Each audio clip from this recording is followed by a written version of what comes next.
Salut à tous.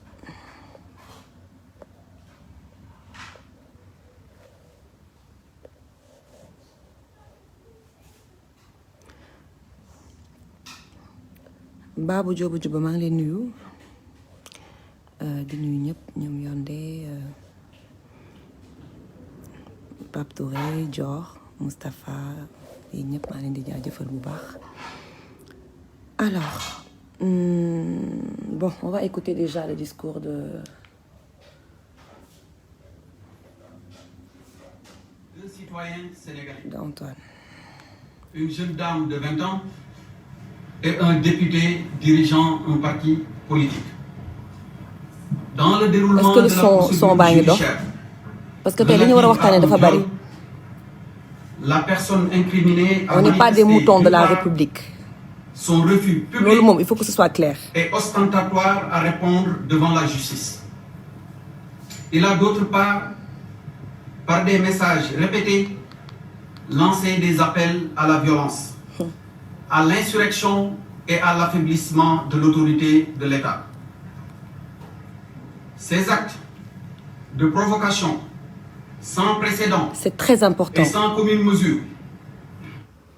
parce que mbir mi dafa mel ni à un moment donné nekkatul affaire privée te ñi ñuy wooyee les intellectuels il faut qu'ils arrêtent de nous tympaniser en fait parce que fii kenn doful te ñëpp dañoo nite mbir mi dafa dépassé privé parce que pour man waxuma sax mbirum Adji Sarr côté viol parce que jigéen ñi je pense que seen kàddu jugagul ndax supposons viol amul naka nañ nar a xoolee jigéen yi nga xamante ne saasu ne ak suñu doom yi nga xamante ne 2 ans 3 ans pédophile yaa nga fi di leen def ay attouchement di leen violer lii bu nekkee dafa nekk benn coup d'état ñu jël jigéen teg ko ci kanam comme la ñu naan góor ñi bu ñu gisee jigéen dootuñu amati seen sago ba bëgg a piéger ki nga xamante ne mooy monsieur Sonko loolu askan bi duñ ko seetaan te ma bëgg a waxaat leneen tamit avant ñuy avancer ci discours bi démocratie nañ wax kon chacun est libre de donner son avis maanaam man tey faraluma nekkuma parti au pouvoir nekkuma Pastef waaye sama soutien dama koy jox monsieur Ousmane Sonko pourquoi parce que dafa am loo xamante ne nañ waxante dëgg ñi koy duut baaraamu tuuma mais ils ne sont pas blancs comme neige ñun voté wuñu pour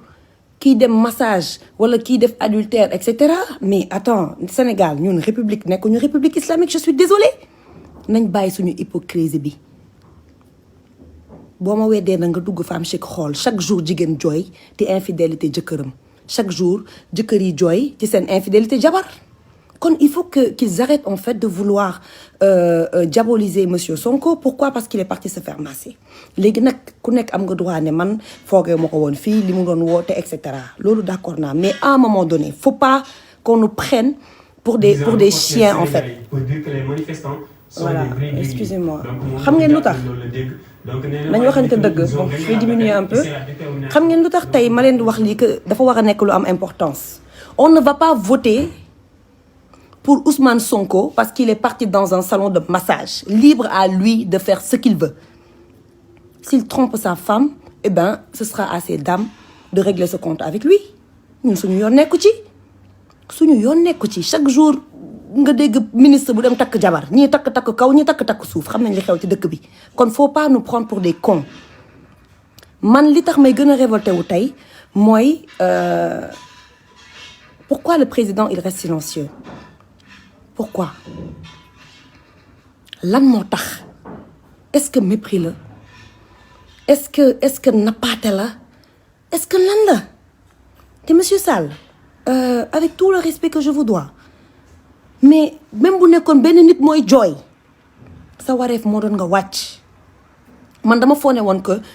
présidence ñoo am problème de communication mais à la longue su may xool say discours yi fan yi ngay génn je comprends pourquoi doo génn lu bari ngay def noppi man premier mandat Macky Sall temps wu fekkee ma ci boole man Macky Sall laa voteel deuxième mandat bi j'étais en France on n'a même pas pu s'inscrire parce que carte yi ñoom dañoo jël ba am nit yi leen doy ñu bloqué ko loolu je pense que kenn du ma bàyyi ma fenn kon à un moment donné il faut qu'ils arrêtent parce que nous comme ni ma ko doon wax dama bëgg sénégalais yeewu bu ñuy voter nit mu nekk tout simplement parce que dafa am ñu voter maanaam programme il faut que ñun sénégalais ñu voter nit parce que dafa am programme muy benn deuxième chose tout le temps problème wu loi dañ koy am mooy monsieur Sall bi ma doon yëg dafa newoon que bu defee 2 mandats day bàyyi waaye léegi ñu ngi bëgg indi affaire loi boo xamante ne ça a été fait par des hommes pour des hommes entre parenthèses ma defaale benn coucou pour code de la famille nga xamante ne jigéen ñi gisuñ ci seen bopp bref pour des sama sujet muy loi boo xamante ne dafa yàgg ay 1950 nañ lay wax ay 1960 fekk na léegi dëkk bi dox na dëkk bi changé na kon il faut qu'ils arrêtent de nous prendre pour des cons mun nañu nax benn yoon waaye kenn duñu nax ñaari yoon kon sénégalais yi damaa bëgg balaa may yeggali sama wax ngeen yeewu nekk nit ñaata sénégalais ñoo fi dee man j'ai été sur le terrain li may wax tey dama nekk sur le terrain nekkuma ci internet bi di encourager nit ki naan ko bravo merci non nekk naa ci terrain bi dem ba Saint-Louis dem ba Mbour def fa événement ñu bloqué woon ma préfet bi dafa bañoon préfet Mbour bi que du ma ko def dama yéeg wàcc woote samay nit jàppale ma mën ko def woo jeunesse bi les images sont là dinaa leen ko wan pour dire non à l'immigration clandestine j'ai été sur le terrain pour me battre ci littoral bi lan nañ daan wax sénégalais boo toogee wàcc wala buñ la jàppee kenn du la seet si d'accord waaye au moins du ma bokk ci ñi nga xamante ne dañuy noppi parce que nit benn yoon ngay dee tey nekk sama kër taal sama clim dugg sama oto moo gën a yomb ci man te dafa am leneen tamit loo xam ne maa ngi koy dégg mooy ñu ne la waaw da ngay demander audience da ngay kaas Macky Sall audience non Macky Sall moomul ministère yi nous on est des sénégalais bu ñu soxlaa dem audience dañuy demander audience parce qu'on a des projets yoo xam ne yaa ngi may dégg comme si tous les autres sénégalais dañu koy bind ñu koy financer kon ça veut pas dire que nit dafa nekk opposition wala parti au pouvoir que dañ ko war a xeex di ko sànni xeer ancien président dinañ ko dégg ancien ministre dinañ ko dégg waaye ancienne naag sénégalaise kenn du ko dégg ci àddina kon pays bi ñu ñoo ko moom vous parlez de paix ñun duñu woote violence te dañuy ñaawlu li nga xamante ne xew na fan yi passé waaye yuuxu boo gis am na lu ko waral sëgëm nit ñaa ngi dee mais attends ministre de l'intérieur barki dee moo Ndiaye monsieur John monsieur Antoine Félix mais attends monsieur John man j'ai rien contre cet homme mais hier mais quelle agressivité il était limite sur le point de nous donner des claques. Idrissa Seck même si son discours dafa xaw a nekk benn discours de politicien mais au moins il a mis les formes mais moi j'étais choquée hier d'entendre de regarder monsieur Antoine à la télé fas kanam gi parler comme si day dem guerre oh léegi nag yéen boo leen nangoo lii dëkk bu tàkk ngeen di wax sàcc Auchan ngeen di wax chaque jour tubaab yi ñëw piller suñu géej gi gis ngeen pillage bi xew démb dafa nekk lu ndaw te ñi nga xamante ne ñooy piller suuf si di sàcc milliards yi ñooñu dañ leen gisul xale yi nañ gis te tamit dama koy condamné waxuma que dama ànd ak ñoom parce que tamit man Auchan ay yëfu tubaab la yëfu sénégalais d'accord ma ci parce que suñu parents tubaab suñu parents sénégalais yaa ngi Europe di daan doole di liggéey ak tubaab yi sénégalais de l'extérieur yi engagé am jom bëgg seen réew dañ waxante dëgg ñaata artistes ñoo fi nekk tey mais faut arrêter avec l'histoire de Samba Mbayaan mais jug leen wane seen bopp waxuma leen ngeen faral Sonko wala Macky mais sénégalais yiy dee suñu xale yi nekk ci mbedd mi ngeen ne pataaral événement bu amee yéenee njëkk a jug sénégalais jàppale leen mais faut arrêter à un moment donné faut arrêter lii bu doon période esclavage yéenay tax ñuy noot bu ñu nootee yéen a tax fii ku noppi da nga nekk complice démocratie la faral leen Macky Sall d'accord vous êtes libre et on respecte kenn amul droit saaga kenn parce que dafa faral Macky waaye nag ngeen may nit ñi seen jàmm bu ñuy soutenir Ousmane Sonko te d'accord ma bu ñuy wax naan oui vous êtes des femmes nanani nanana mais c'est révolu tout ça les femmes ne sont plus ci air boo xamante ne dañuy toog def seen maquillage def seen taloo cokki def groupe def seen muso di tàccu président Sall wiiw loolu dafa xeewi loolu suñu ay jamonoy maam lañu. Aujourd'hui les femmes vont prendre la parole. Nos enfants sont en train de mourir man doomu gendarme la sama papa tey dafa jug dem armée sama papa dafa xeex pour le Sénégal il a servi le président Diouf sama papa dafa liggéey ak président Diouf pale la jëlee retraitam sama enfance yëpp maag pale ñoo jàkkaarloo nii suñu kër ñi may seetaan dinañ ci xam musuma ci wax parce que gëwuma loolu mais j'ai eu un père digne bi ñu màggee ma koy laaj ne ko papa am na ñoo xamante ne ci nguuru Ablaye Wade nekk nañ ay garde corps ñëw ñii am seen ay kër ay château ay milliards papa lu tax amoo kër boo xam ne Almadies la nekk comme ñoom waaye il m'a fait savoir que ñaqam la dundee te ñaqam may ko woon c'est un homme très noble waaye tey alhamdulilah parce que bi mu retraité yàgg na te mosoo dégg dara kon macha allah doomu gendarme mooy wax ak yéen tey dama bëgg a woo sama papa colonel yi papa généraux yi papa major yi man ci camp laa juddoo conk gii laa màggee ak caserne Faidherbe lan mooy ndayu ay policiers jël dem ay di tirer te ay manifestants il faut pas qu'on fabrique des monstres je suis désolée man je suis outrée par tout ce qui se passe mais policier naka nga mënee jël wala gendarme yow pistolet nga mel ni ku nekk guerre seen peuple kenn waxu ci nervi yi ngeen jël di leen fay 10 000 15 000 ñuy terroriser population bi bés bu population bi jógee ba révolté di ngeen xam ne lépp dëgg la di ngeen xam ne nguur jaru ko fii li fi xew may parce que dem moo njaay mu ngi fi waaye lii yëpp man en âme et conscience damay woote pour jàmm ak salaam parce que suñu liggéey nañu am suñu ay doom nañu am xale yi jàngiwuñu ñun liggéeyuñu ñu ngi nii toog ci kër yi di xoole waaye nag jàmm ji dafa war a nekk ci ñaari parti yi mooy ngeen may nit ñi seen jàmm ñun dugg ngeen fi xeex comme li ma doon wax sànq mbirum mbënd bi président jugul ba tey jaale nit ñi tweet la bind il n'a même pas reconnu c'est mort et après tey ñun jug nañ kaas ñëpp ne patt ci internet bi kenn waxu ci waaye luy raam ci ñag bi lay ñëw ci ñag bi la jëm gis nga ku toog seetaan tamit ay bi buy ñëw dina dal sa kaw bopp kon woote leen jàmm woote salaam te beneen chose aussi chef religieux yi damaa bëgg ngeen xoolaat seen bopp parce que man xool naa fi ay jamono chef religieux yi bu ñuy jug di wax ci politique ñëpp di bind ñàkk teggin bu ñu xasee waa Tiwaawan xas waa Tuubaa xas waa Laayeen xas Ñaseene comme si seen papa yeeg seen yaay yi ñoo gën a nekk nitu diine yu mag yi ngeen baal ma ci kàddu gi man suñu jamono ji xale yu ñàkk teggin laa gis moo tax lu ñuy dal duñ ko xam parce que mbir bu bon buy ñëw ñëpp lay dal ku nekk tëye di tweeter ku nekk boo amee sa moment di bind xas nit ki saaga nit ki et cetera après léegi nag tey ngeen bëgg jàmm di bëgg a woo chef religieux yi mais suba bu chef religieux yi nar a jug waxti politique kon il faut ngeen may leen loolu parce que nag nit doo ko yaakaar ba pare yëpp ko lii dafa nekkoon wax joo xam ne dama ko dencoon parce que dafa nekkoon loo xamante ni dafa ma doon trotter tout le temps démocratie dafa nekk lu baax ci dëkk Sen TV ni ñu coupé seen signal neexuma ngeen baal ma man Walfadjri ni ñu coupé seen signal neexuma TFM bi ñu taal ak RFM neexuma mais ñi ko moom am nañ droit wax comme bañ a wax il faut ñu nangul leen loolu tant que nekkuñu dëkk boo xam ne dañuy woote démocratie bu mu nekk démocratie bu ngarale na nekk démocratie boo xam ne pour ñëpp la tey ndax neexu la bul seetaan mais rombal en revanche bu nekkee da nga am sa avis mais wax ko nañ waxante dëgg lii dafa ñaaw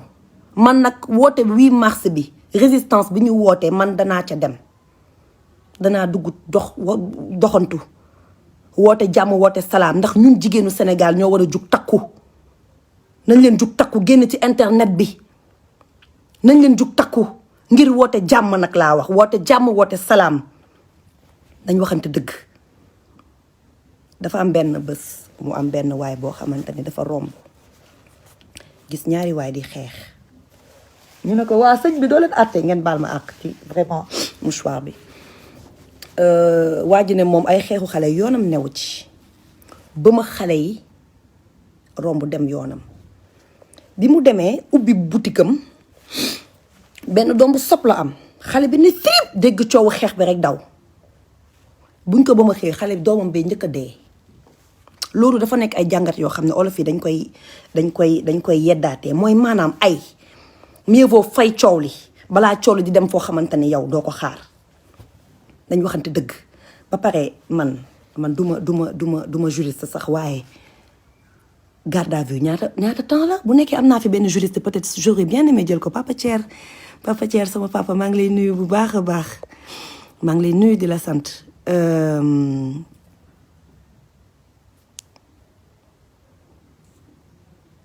maa ngi lay bu nekkee am naa fi benn juriste parce que Idrissa kii nu mu tudda ci Sonko ñaata temps nañ ko war a téye kon ça veut dire que lundi bu ñu ko bëggee yëkkatiwaat immunité parlementaire am ça veut dire qu'ils n'ont même pas le droit de retenir Sonko après ñuy wax waxu privé c'est pas privé c'est public bëgg naa xam na Adji Sarr wax na dëgg bëgg naa xam ndax Sonko def na bu defee na wuy ju yoon comme ñépp ñi nga xamante ne ñuy def ay ñaawteef waaye ay bu deful ma xam ni dañoo nekk ci nguur boo xamante ne bëgguñu benn opposant te yenn nii nekkul stratégie de jël Idrissa Seck teg sa wet jël ñeneen ñi teg seen wet jël ñëpp teg sa wet nga ne yow yaa gën a muus waaw muus nga et man je félicite quand même esprit bi nga am machallah vous êtes très intelligent waaye intelligence boobu lañ ko jël xool askan wi wala ñuy jël di defar ay terres yoo xamante ne demut bien vrai que man bëgg naa développement ci côté wàllum dem ak dëkk parce que dafa nekk loo xamante ne infrastructure dafa nekk lu baax ci dëkk waaye pendant ce temps ñu jàngal xale yi ñu am formation professionnelle ñaata nit ñoo fi am ay diplôme te mënuñu sax liggéey mënuñu dara man mii sax amul diplôme yu ñu am maa leen di jàngal parce que yàgg naa liggéey plus de presque 15 ans ma am ko ci kiiwu professionnel nañ waxante dëgg formation professionnelle lu xale yi nañ war a lijjanti suuf si nga xamante ne da ngeen koy jël di ko tabax di dëkk ku nekk ci nguur un mois ni yor ay milliards di ko pasare ci dëkk bi bañ ko ci wax yéen a xam lu tax bëggu leen wàcc nguur gi yéen a xam lu tax bëggu leen wàcc di wut ay nervi xoxotal nit ñi gis nga fii benn yoon nañuy dee te toog suñu kër noppi di dee wàcc dee ci mbedd bi moo ko gën dafa am une fois ma am ku may waxtaanal ci màggalu Tuubaa bi ma ne ko man get baal ma ne ko man dama war a dem màggali mu ne ma corona bii ma ne ko munoo yaakaar nit ba pare ragal ma ne ko tey ma dem màggal Touba corona moo ma gën a ma toog fii Dakar corona gàcce parce que mënuma woote taalibe gi ma doon di ragal ay corona bien vrai que damay moytu waaye benn instant c'est pour vous dire que la foi est au-dessus de tout dem nañ ci jàmm ak salaam ñu toog ay weer kenn déggul pepp kaa te ñëpp ubbi woon seen nopp di xaar nit ñi daanu comme ay mouche c'est juste pour vous dire que yàlla kese mooy tànn waaye nag sabablu dafa baax ci doomu aadama te man fii Sénégal gisuma fi sa sabablu hypocrisie laa fi gis ku fi gën a toog mën a juger wax ko ba pare ngeen bañ nit ñi juger am na une fois ma toog dégg ku ne waa xaw ma lan on peut pas être juge mais non c'est pas vrai fii équipe nationale buy football tout le monde est entraîneur fii problème bu amee ñëpp ay avocat lañ ak ay juge kon monsieur Sonko n'est pas n'importe qui monsieur Sonko n'est pas n'importe qui bien vrai que nag coow li ci mbirum Adji Sarr la jóge sénégalais yi génn mer waaye c'est pas que les gens de Pastef c'est ay sympathisants am ñoo fees ci mbedd mi ay xale yoo xamante ne tamit dañoo inconscient xiif di leen rey yaa ngi may dégg ñuy gis ay immeuble ci dëkk bi gisuñu xaalis xale yoo xamante ne seen ay mag seen ay rak dañoo dee ci mënd bi xale yoo xamante ni dañoo toog gis seen ay frère di dem ci gaal gi nañ waxante dëgg ñun loolu yëpp neexuñu waaye yàgg nañ fi gis fii muy Sénégal di France gilets jaunes yi dugg nañ ci ay boutique Louis Vuitton ay yu ne toj fa yàq fa sàcc seen bagage yëpp metti na ci xol waaye comme li ñuy wax njëkkee wuñ ko fi te duñ ko mujjee dañ waxante dëgg waxuma nag ni loolu dafa baax waaye diaboliser bi ñuy bëgg diaboliser ñi nga xamante ne ñooy def marche pacifique laay bañ di ko jël di ko def ci turu Sonko déglu leen bu baax li nga xamante ne la gars yi wax ils sont en train de jouer ak psychologie nit ñi di naan que Sonko ay nitam ñoo génn toj et cetera non non moi j'étais avec le président Sall ci premier mandat wam ci suuf moi je l'ai croisé parce que j'étais avec Youssou Ndour boo ko fekkee ma ci boole Moustapha Niasse romb na ma nii ñun dugg nañ ci lacrymogène yi di xeex man ak Mame Sira bu dee mu ngi seetaan dina ko mën a prouver Adja Sy était à mes côtés j'ai la photo ici kon wàccoon naa ci terrain bi xeex Ndiaga Ndour mën na ma ko firnde parce que moo naroon fay ñi ne waroon jóge Thiès ma indi leen plus de 10 cars ñu jóge Kaolack ak Tata Ndiouk ñu mobiliser leen pour ñu ñëw finalement sa requête a été refusée kon tey waruñu toog jël nguur après def yeneen air daal changer rouler koo xamante ne yow mais moi je suis déçue j'ai beaucoup de respect pour notre président parce que suñu président la président de tous les Sénégalais la nga voté nga ba ñàkk voté waaye li ma naqari mooy naka nga mën a am prétention toog ci ay journalistes yoo xamante ne des fois seen répondant dafa des man mi nekk journaliste ba ma fa nekkoon poser question yi Sénégalais di laaj naka nga mën a toogee limite snobé en fait non man gisuma morceau bu xonk gisuma lu xonk gisuma lu rouge mais ku gisul lu xonk lu rouge gis toj mi ñàkk gis lu xonk ak lu rouge moo tax toj mi am waaw nit nag du wax dara di ko ragal la ma ci góobe gar ko waaye sama liberté de penser kenn du ma ko yàqal kenn Bob Marley wéy na wéy bu am solo emancipate yourself from mental slavery esclavage nii amatul dañuy dugg sa mind bi jàpp la xoxotal la nga nekk xolal nga nekk buq duñ ko nangu tey duñ ko nangu ëllëg na jàmm ñëw ci dëkk bi waaye lii mayee jàmm mooy président na nga génn wax ak sa askan waxal ak askan wi askan bi jooy nañu on a un pied à terre les mamans souffrent parce qu'on a peur pour nos enfants les nervis sont en train de tuer ces gosses qui sont-ils que justice soit faite man politique gu ma waaye le Sénégal m'a tout donné fii laa màggee élite modèle look def fi lu ne tey yomboon na ci man ma toog ne patt pataaral teg sama we ba fii takk samay xef ba fii waaye fu mu waree dama koy def waaye fu ñu waree simmeeku sol tubay sol casquette wàcc ci terrain bi dama koy def lii xew ñaaw na neexuma vous êtes des intellectuels vous dites intellectuel wàcc leen ci terrain bi ngeen def débat d'intellectuel askan bi woon mën a tànn ba pare les opposants man am na ñoo xam ne dégguma leen du ma leen citer nag tey mais xam ngeen leen message leen ma yan opposant ngeen gis bëgg réew ba pare defoo dara pour sa réew vous êtes où vous avez peur de quoi sortez parlez avec le peuple yow naka ngay mën a nekkee opposant Barthélémy Diaz nañ gis mais Cheikh Omar Sy nañ gis ancien député Ngiraas yi nañ gis Mariama Fam waxu noppi Bousso nañ gis mais vous êtes où nom de Dieu vous êtes où sortez bu leen jël mbir mi di ko këpp ci chef religieux yi nga xamante ne bu ñu leen waxee doo leen dégg ngeen naan vous êtes dans un pays de droit un pays républicain mais parlez alors parlez wax leen fan ngeen nekk génn leen askan baa ngi jooy xale yi ngeen di gis kese d'accord sàcc nañu def nañ lu leen saf xiif nañ payé ñëpp boutique yëpp waaye y a pas que ces enfants là ñi ko wax ak ñi ko waxul ñu ngi ci kër yi di ñaxtu ñu ngi ci kër yi di jooy bu ñu waxee ngeen génn ay chiffres def ay bilan sonal nit ñi ak seen français yu fort te kenn xamul li ngeen di wax wala boog Macron nañuy xaar mu wax président Macron si vous êtes au courant de ce qui se passe au Sénégal parlez on sait plus en fait c'est bleu blanc rouge wala vert jaune rouge man nag citoyenne laa te dëkk bi laa dëkk doomu gendarme laa bokkuma ragaluma nit mën nga ma jaay doole waaye barki Serigne Touba lu ma waaye def dama koy bàyyi Sëñ Fallou Mbacké fii ngeen def ak ñàkk def de près ou de loin yàlla nañu yàlla àtteeg yéen ñun dañoo sonn kenn mënuñoo respecté africain nii ret avec toutes les ressources que l'Afrique a mais posez-vous la question pourquoi on a un problème de dirigeants est-ce que c'est le peuple qui dort nañ waxante dëgg tel peuple tel président nañ leen jug ñu yeewu yàlla du wàcc defaral ñu suñu dëkk bi lu ñu naqari nag nañ ko jug xeex ko te bàyyi nit ñi ñuy xoqatal comme ngeen leen justice bi dafa nekk justice su ñëpp tëddee njaaxaanaay Ousmane Sonko tey kay waru ko woon tëj di ko jël di ko yóbbu xeex goo xam ne amul avocat sénégalais toog ne pat patt du fi am te gis ngeen jàmm ji boo leen ko bàyyiwul ci biir kër yi la leen nit ñi di fekk sànni leen lacrymogène rey leen. et aussi ma yeggali ci policiers yi ñun ay doomu gendarme lañu ñun mësuñu gis suñu papa def lii ñun suñu papa dem na guerre maire bi toog di jooy jaaxle tempswul jamono yi Liban ñun juddooguñ sax ay nettali nañ ci am. Sénégal naka xewe événement naar yi boobu xale lañ woon déggoon nañ liñ fi wax kon jàmm nañuy ñaan duñu ñaan xay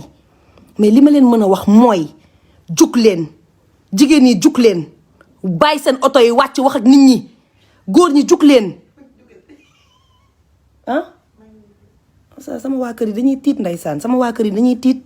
di ngeen tiit di ngeen jaaxle mais nañ waxante dëgg. woykat yi vous êtes où? Les chanteurs vous êtes où? Les artistes vous êtes où? On a entendu que les rappeurs. Ceci n'est pas normal. Même waxuma la ngeen nekk partisan mais tey xale yii dee Bignona xale yii dee feneen ak feneen xale yi dee fépp ñuy tiire bal buñ ko posté oh rip subhanallah vive la démocratie. Je suis désolée mais arrêtez de vous cacher derrière vos smartphones. Mais arrêtez. Pendant le peuple brûle nous sommes tous chez nous toog di xoole au nom de quoi? Au nom de quoi? Mais chaque jour ay ñoom Guy Marius Sagna war nañ toog ñu koy simmi taatu neen dungu di ko bëgg a toroxal psychologiquement mais s'il n'est pas fort il va devenir fou mun na génn rey nit mun na génn dof mun na génn nekk beneen personne mais loolu su boobaa faute bi état bi la bu ñu nee Macky Sall c'est pas que lui moo ñëw di simmi waate mais tey pépp sénégalais liir buy soog a judd sax tey sa responsabilité Macky Sall la ko yor parce que moom mooy suñu président kon monsieur le président dara mënu laa ëmb te réew mi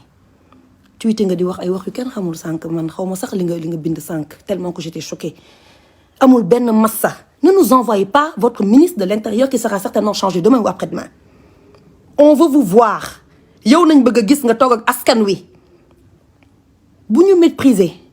bu ñu tuutal yow nañ bëgg a gis dégg naa yónnee nañ délégation Touba sëñ bi delloo leen ay yu kenn xamul kon am na yu fa xew yoo xam ne ñun mënuñ ko yëg mais boo bëggee jàmm bu ñu yónnee ay nit Idrissa Seck génn na mais Idrissa Seck li mu def sénégalais peut-être ñu bëri nañ waxante dëgg génn bi kan la saf et pourtant c'est un homme remarquable qu'on estime wàññiwu ma kenn tooñu ma kenn waaye damay wax au nom du peuple sénégalais on veut voir le président Sall on veut entendre notre cher président qu'on a élu na wàcc wax ak askan wi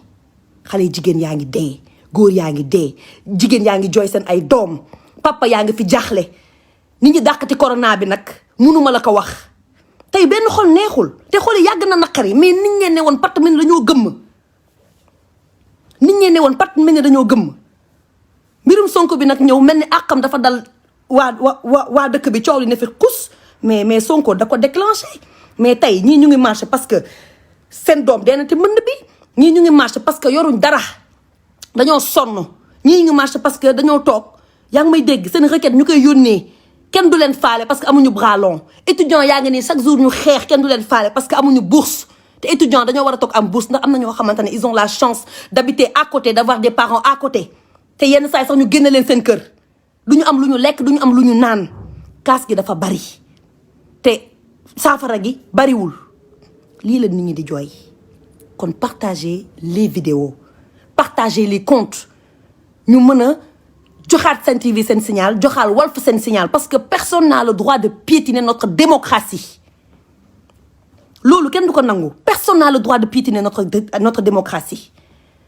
te benn nit bu dee war na naqari ñëpp waaye lii du tey mënd bi ñi ci dee kenn déggul nit ku autorité bu taxaw wax ci nañ waxante dëgg bu dee mbirum 3e mandat bi la man mii su ma bëggee présenté war naa mën a xam ndax yow da ngay dem 3e mandat ma waajal sama bopp wala demoo wala su ma waajalul sama bopp waajal samay nit yu ma bëgg voter il faut que ce soit clair li nga wax teg ñu nag gor ca wax ja te tey même bu nekkoon la loi vous permet de vous représenter parce que première loi beeg nekk woon te constitution beeg ay naxaate yooyu ñuy wax d'accord waaye sa kaddu da nga newoon ni 2 mandats ngay def mais defal 2 mandats ki war a yéeg def 5 ans après ngeen demaat jogante boo mun na am nga gagné bu liggéeyul yow nga gagné nañ nañ waxante dëgg. man nag wa salaam ba suba incha allah boo leen dawul duma daw boo leen taayiwul duma taayi tey nag dama ne woon sax mbir mi dama koy seddal waaye kuy wax dëgg doo muur sa wax te nit warul ragal dëggam. léegi nag bu nekkee am na ñaar ñett yu ma mën a jël ma jël leen nuyu leen suba ma yeggale di jaajëfal nag waa Ficha Sénégal waa Origine waa Sen Riposte vraiment ñu nekk ci internet bi ñëpp di si jàpp ñu ngi leen di jaajëfal yéen ñëpp parce que xibaar yi kenn waruñu ko nëbb dañ ko war a wax mu leer. léegi nag ñiy yàq lenn laa leen bëgg yëgal ñun ay jigéen lañ te 8 mars dafa jot foog ñu wane suñu bopp bàyyi leen sàcc geek yàq gi. ay xale ngeen d'accord waaye dama kon sax ñu naan ay xale ndaw yoo xam ne xamuñ dara ci politique je dis non xale bu ñu xamul tamit ci politique gis nañ seen yaay xëy di lijjanti téeméer duñu lekk. doomu boos yi ñoo toog duñu xam dara ci politique parce que bu ñu gestoo gis seen yaay gis seen papa ñu fay leen seen école ñu lekk ba suur ñooñu duñu muus comme xale yu pauvre yi. wala ñi nga xamante ne dañuy naan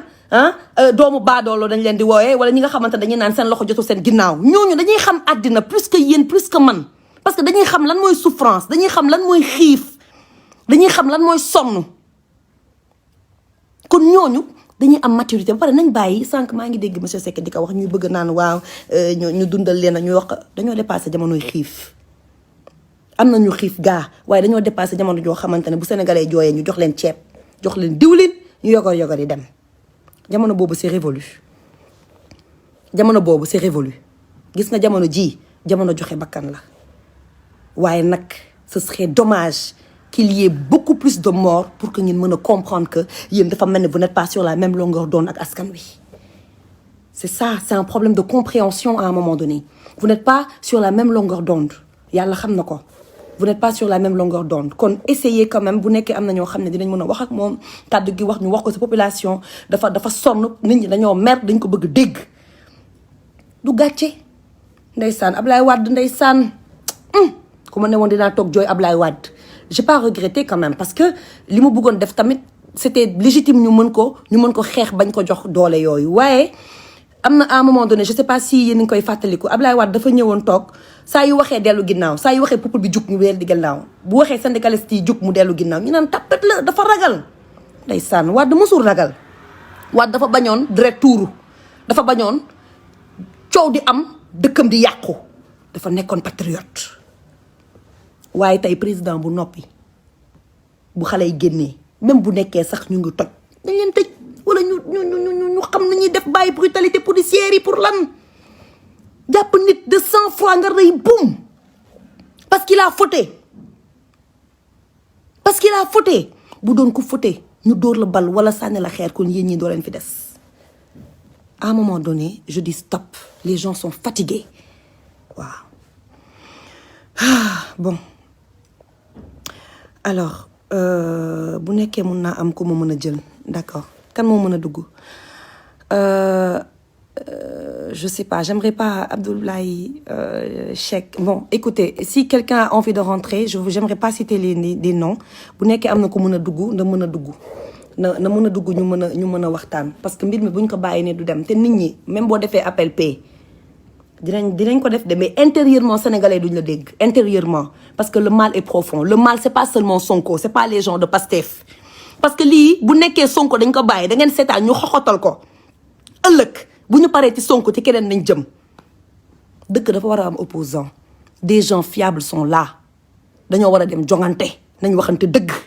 nit ñi moomu nit ñi te député yi nañ waxante seen yéen député yi seen layow moom nit ñi dinañ ko xaar yéen boo leen layowul fii layoo fële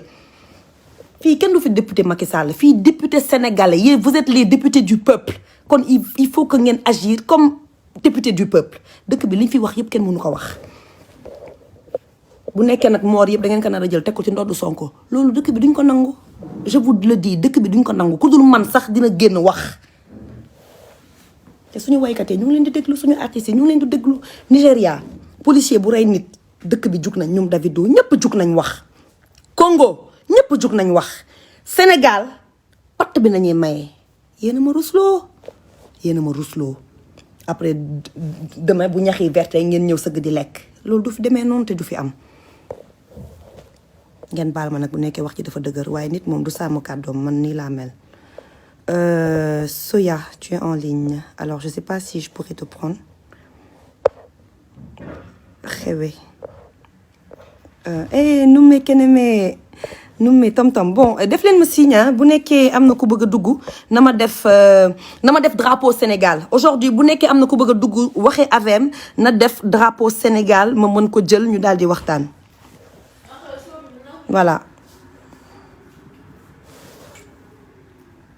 voilà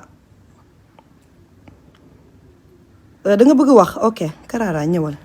et chacun est libre hein ku nekk na nga dugg wax la la saf ci jekk ak teranga voilà alors je vais essayer de te prendre bon fais-moi une demande je te vois pas fais-moi une demande comme ça ma mën la jël rapidement Mor mais nag xam nga man gis ngeen dama tàmmul direct li may dugg ci direct bokkul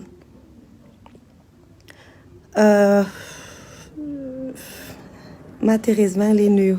ngeen jéggal ma naka ci mouchoir bi ñandu bi dama jóge ci feebar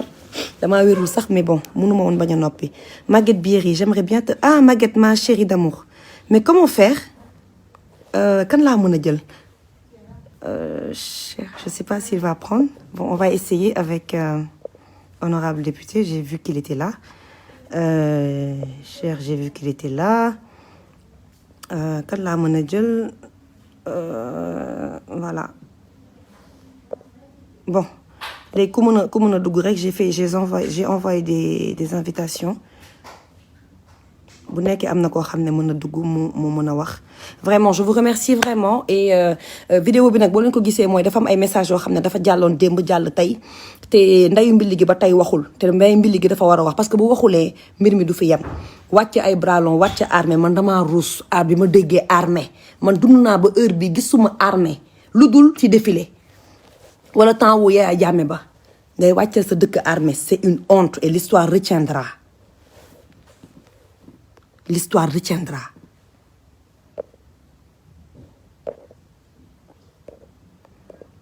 bon excusez-moi bon j'arrive pas à envoyer des invitations écoutez demain Inch'Allah on en reparlera en tout cas la résistance continue on est le peuple sénégalais oui à la démocratie et non à l'oppression Ousmane Sonko nag nañ ko may jàmm mañ ko salaam dëkk bi jàmm ñëwaat ci jàmm ak salaam jaajëf